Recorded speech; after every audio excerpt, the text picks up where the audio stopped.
The 1990s was the best decade for movies, and Gen X got spoiled. We were in our teens and 20s during this magical time when we would pack theaters to watch everything from summer blockbusters to quirky independent comedies, or we would just run a mountain of tapes to watch every weekend. I cannot let these amazing movies be forgotten, and that's why I'm making this series of videos. I've compiled a list of 101 movies from the 90s that deserve a rewatch or a reaction, and many of these titles deserve to be in your physical media library. I've already revealed the first 11 titles on this list in episode 1, which I will link to in the description below. For episode 2, I'm going to cover the next 20 titles on the list, number 12 through number 31. And before we get started, please hit the like button and also the subscribe button if you haven't already. Also, if you have a favorite movie from the 90s that everyone's forgotten about, please let me know in the comments below. That title just might appear in a future video. Blast from the Past. A blend of romance, comedy, and a bit of nostalgia, Blast from the Past stars Brendan Fraser as Adam, a guy who spent his entire life in a bomb shelter because his paranoid genius of a father, played by Christopher Walken, thought the world was ending during the Cuban Missile Crisis. Fast forward 35 years, and Adam finally emerges into the 90s. He's this sweet, innocent, and hilariously naive man who has no idea how the world works. Enter Alicia Silverstone, who plays Eve, a street smart modern woman who helps him navigate this brave new world. Drop Dead Gorgeous. Drop Dead Gorgeous is a totally underrated, hilarious, dark comedy from 1999 about a beauty pageant in a small Minnesota town. But the twist is that it's a mockumentary. The story revolves around the Sarah Rose Cosmetics American Teen Princess pageant, where the competition is fierce and the lengths to win are downright deadly. The stacked cast includes Kirsten Dunst as Amber Atkins, a sweet, hardworking girl with humble roots who dreams of making it big. Then there's Denise Richards as Becky Lehman, the spoiled and ruthlessly ambitious daughter of a former beauty queen played by Kirstie Alley. You also get to see early performances from Amy Adams and Brittany Murphy. The characters are all so over the top in the best way possible. It's a mix of absurdity and charm that just works. It's me, Becky. And I brought your favorites. Real nice, Becky. She's anorexic. She's skinny, Amber, not deaf. Mr. Hollands Opus. Mr. Holland's Opus is an incredibly moving drama from 1995 that stars Richard Dreyfuss in one of his best roles. He played Glenn Holland, a talented musician and composer who takes a job in the 1960s as a high school music teacher just to pay the bills, but it ends up changing his life in ways he never expected. At first, Mr. Holland thinks of teaching as just a temporary gig until he can finish his own symphony. But as the years go by, life isn't turning out how he originally hoped it would. The film spans several decades, showing how Mr. Holland's life and career evolve alongside major historical events. You see the struggles he faces with his family, and you also see how things significantly change for him as a teacher and the impact he has on his students. The emotional payoff at the end is incredible. Without giving too much away, it culminates in a scene that will leave you reaching for the tissues, I promise. Mr. Holland finally realizes the lasting legacy he's created through his dedication and passion for music. It's just one of my absolute favorite movies. One True Thing. Since we're on the subject of deeply moving emotional dramas, it's the perfect time to mention 1998's One True Thing. Not only is this a really good story that's a perfect watch for Gen Xers, it's a masterclass in acting, thanks to the stellar cast that includes Meryl Streep, Renee Zellweger, and William Hurt. Zellweger plays Ellen, a successful journalist living in New York City, whose life gets turned upside down when she has to return to her hometown to care for her mother Kate, portrayed by Streep, who's battling cancer. Initially, Ellen is reluctant and a bit resentful, but as she spends more time at home, she begins to see her mother and her family in a whole new light. Streep's performance as Kate is nothing short of extraordinary, while Zellweger is also fantastic as Ellen, capturing her journey from career-driven detachment to a deeper understanding of her family's sacrifices and love. The dynamics between the family members are incredibly well portrayed, and the film delves into complex themes of love, duty, and sometimes painful realities of family relationships. The screenplay is beautifully written, based on the novel by Anna Quinlan, and it really makes you reflect on what's truly important in life. Gattaca.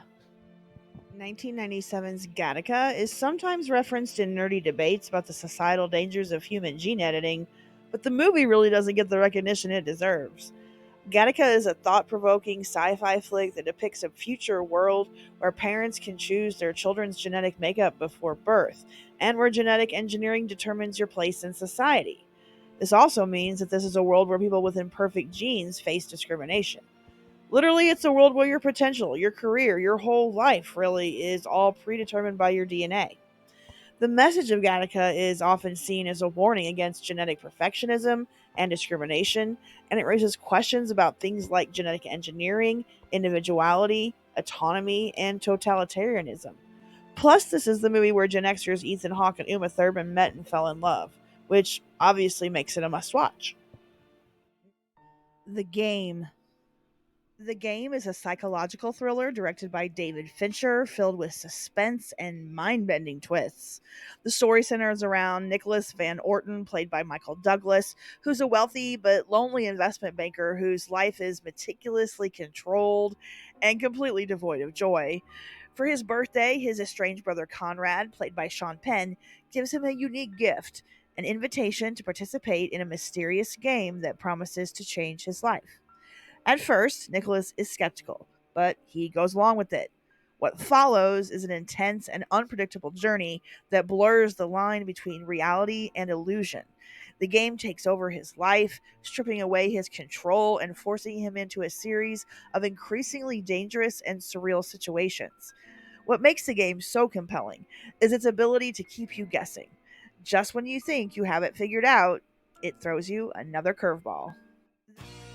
The Cutting Edge. Okay, ask any 45 to 50-year-old woman what her favorite 90s romantic comedy is. The chances of you getting The Cutting Edge as the answer are quite high. This is a classic love story, and it's set in the world of figure skating. It stars Moira Kelly as the Olympic figure skater Kate Mosley and D.B. Sweeney as Doug Dorsey, who becomes her pair's partner after his hockey career is cut short due to injury. What makes The Cutting Edge so great is watching the relationship between Kate and Doug evolve. Of course, they start off clashing at every turn, but as they train and push each other, they begin to respect and even care for one another. There are some iconic moments and lines in The Cutting Edge which still come out of my mouth more than 30 years later. Okay. Help it.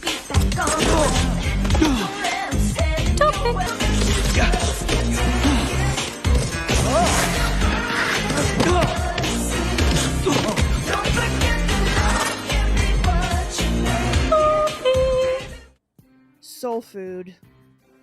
Soul Food is a 1997 drama that centers around the close-knit Joseph family in Chicago and how they navigate the ups and downs of life while eating a lot of amazing food at Big Mama's house every Sunday. Big Mama is the matriarch of the family, played by Irma P. Hall, and she is the glue that holds everyone together. The big meals that she cooks every week are a tradition, but when she falls ill, the family starts to drift apart and old tensions come to the surface. The ensemble cast of Soul Food is absolutely incredible. It includes Vanessa Williams, Vivica Fox, and Nia Long. They play the sisters who each have their own struggles and strengths, and they all deliver incredible performances. Rounders. Rounders is a 1998 drama that dives deep into the world of high-stakes poker. It's a total gem that stars Matt Damon, Edward Norton, John Malkovich, John Turturro, and Martin Landau, and the script is filled with sharp writing and engaging dialogue.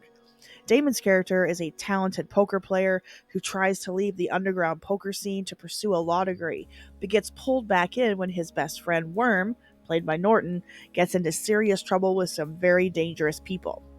This is a film about risks, both in poker and in life, and it's shot with a gritty, realistic style that pulls you into the underground world of high stakes games. But you don't need to know anything about poker to follow this really awesome story. Sliding Doors. Sliding Doors is a unique romantic drama from 1998 that explores how a single moment can change your entire life. This film stars Gwyneth Paltrow as the main character, Helen, and the story is brilliantly crafted around the concept of parallel universes. It begins with Helen getting fired from her job and rushing to catch a train. At this crucial moment, the narrative splits into two parallel timelines, one where she catches the train and one where she misses it. This simple event leads to two vastly different outcomes in her life. The film masterfully weaves these two parallel stories together, showing how small decisions can have a profound impact. Paltrow gives a fantastic performance, portraying two versions of Helen with both depth and nuance. It's actually fascinating to see how she evolves differently in each scenario. P.S. That short haircut she gets in one of the timelines was such a big deal back then. I swear I went straight to the salon after I saw this movie and got that exact cut. Dave. Dave is a fantastic political comedy from 1993 that's somehow kind of relevant to today's politics in a weird way. The plot centers around Dave Kovic, played by Kevin Kline. He's just a regular guy who runs a temporary employment agency, and he also has an uncanny resemblance to the President of the United States. Things take a crazy turn for Dave when the actual POTUS suffers a stroke, and his deep state handlers show up at Dave's work to recruit him. They want him to stand in as a decoy to keep the administration running smoothly without the public knowing about the president's true health situation. The film is full of witty dialogue and sharp satire because Dave isn't just pretending to be the president. He actually starts making real changes, and he connects with people in a way that the real president never did. Sigourney Weaver plays the First Lady, and watching their relationship evolve from frosty to warm and genuine is one of the highlights of this movie, along with Bonnie Hunt's White House tour guide. We are delighted you're visiting the White House today. Let's keep moving, folks. We're walking, we're walking. More than 1 million visitors go through the White House every year, making it the most frequently toured home in the country. We're walking, and we're stopping. Whatever new changes from one administration to the next, the White House always maintains its character and its dignity. We're walking. He's walking. He's Bob Alexander, our White House Chief of Staff. I can't believe it. What an honor, really, for all of you. We're walking. Wild Hearts Can't Be Broken. 1991's Wild Hearts Can't Be Broken is based on a true story that takes you back to the 1930s during the Great Depression. It centers on Sonora Webster, played brilliantly by Gabrielle Anwar. She's a young girl with a tough life who dreams of becoming a diving girl, which is this incredible act where a girl rides a horse that dives off of this high platform into a pool of water. It's thrilling, a little crazy, and totally mesmerizing. But Wild Hearts Can't Be Broken is more than just a movie about a girl and diving horses. It's an emotional roller coaster that's all about following your dreams and how passion and resilience can help you overcome life's challenges. There's also a bit of romance between Sonora and a trainer named Al Carver, played by Michael Schofling, who every Gen X girl remembers as Jake from 16 Candles. My Blue Heaven. My Blue Heaven is a wonderfully quirky comedy from 1990 starring Steve Martin and Rick Moranis, and it's an absolute blast from start to finish. Here's why I know you'll love it. Steve Martin plays Vinnie Antonelli, a slick, wisecracking mob informant who's been relocated to a quiet suburban town under the Witness Protection Program. He's a flamboyant former gangster trying to fit into a cookie-cutter community. Rick Moranis is absolutely perfect as Barney Coopersmith, the straight-laced FBI agent assigned to keep an eye on Vinny. Moranis' uptight demeanor playing off of Martin's outrageous antics creates comedy gold. Beyond the laughs, My Blue Heaven has a ton of heart, and it's about friendship, change, and finding a place where you truly belong, even if it's in the last place you'd expect. You know, it's dangerous for you to be here in the frozen food section. Why is that? Because you could melt all this stuff.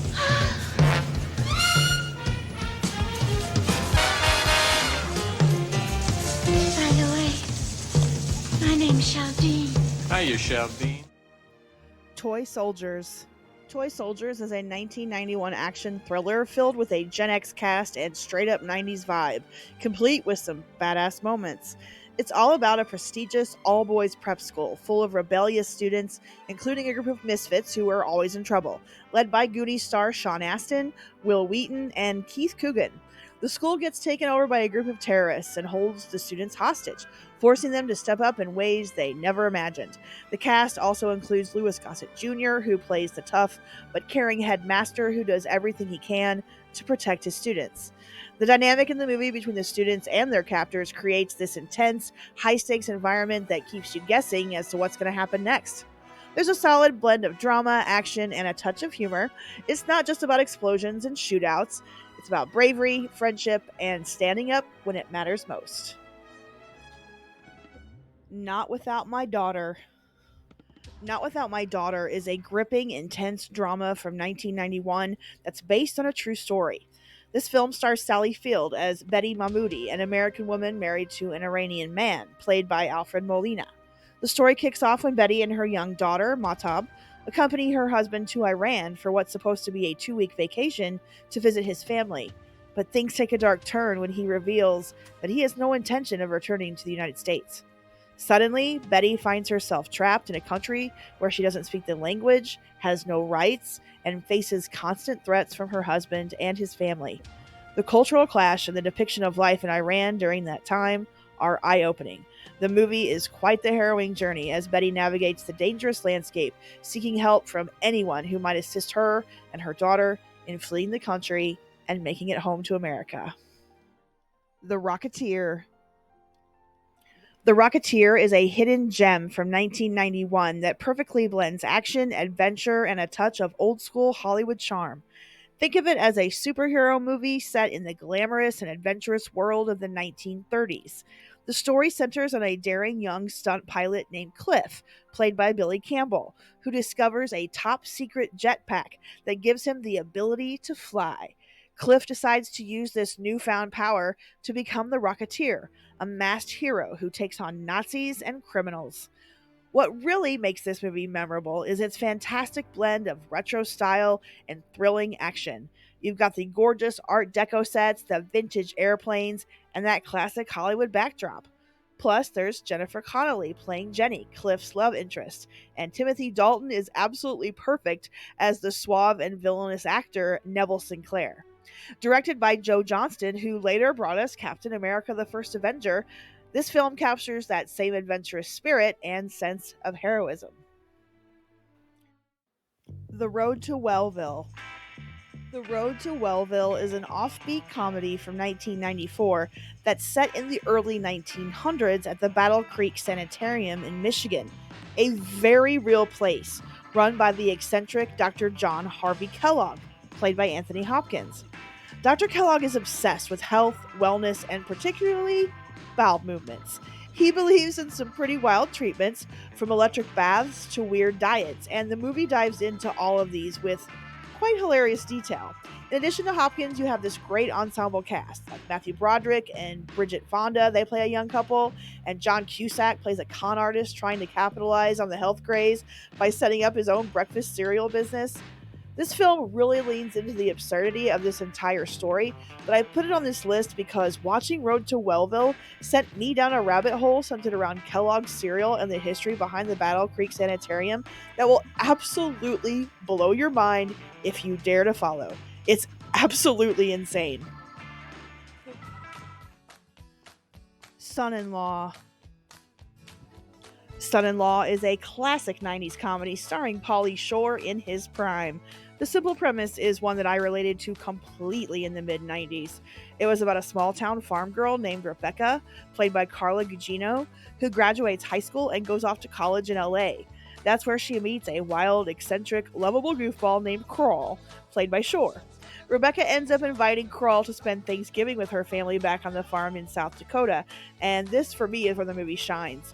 Pauly Shore's outrageous city guy persona, trying to fit into the super conservative, traditional farm life, is what makes this movie worth watching. Plus, it's just filled with a lot of heart. Beneath all the laughs, there's this sweet story about acceptance and finding common ground. And Pauly Shore's character might seem like a fish out of water, but he brings out the best in everyone around him. His interactions with Rebecca's family are the best part of the movie.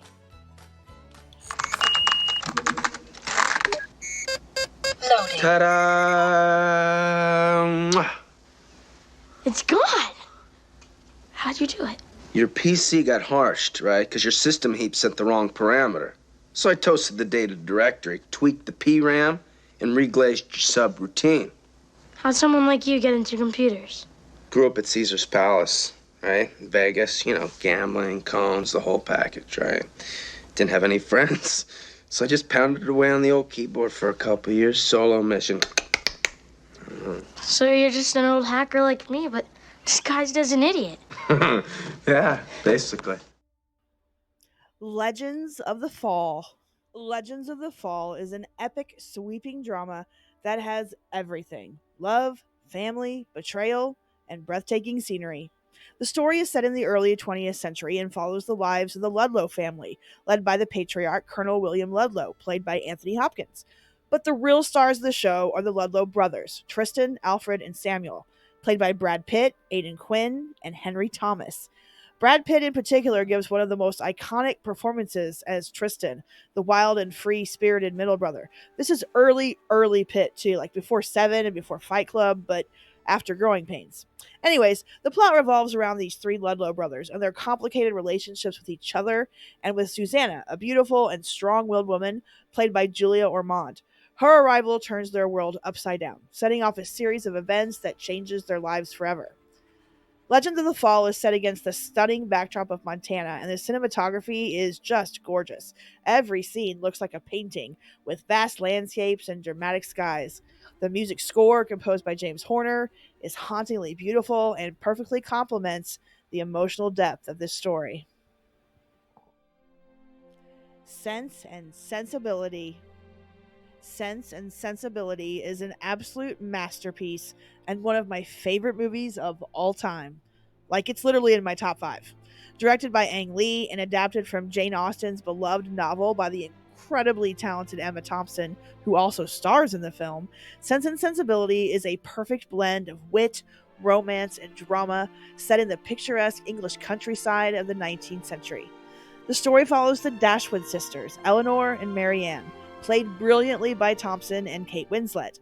After their father's sudden death, the sisters and their mother are left in precarious financial straits, forcing them to navigate love and societal expectations with little more than their sense and sensibility.